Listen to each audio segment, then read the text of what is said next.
नमस्कार. 2024 अवघ्या काही तासात काही मिनिटात संपणार आहे. 2025 एक नवी आशा आकांक्षा घेऊन आपल्या समोर 2025 येणार आहे.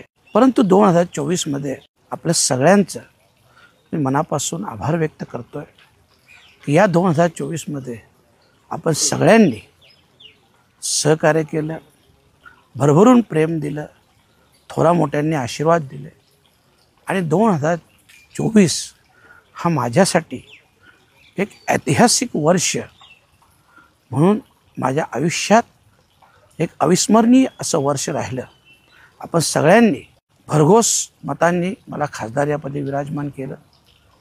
साहजिकच 2024 हे माझ्या आयुष्यातील एक अविस्मरणीय असं वर्ष आहे. परंतु येणारं 2025 याच्यात देखील आपण सगळेजण, कारण शेवटी आपल्या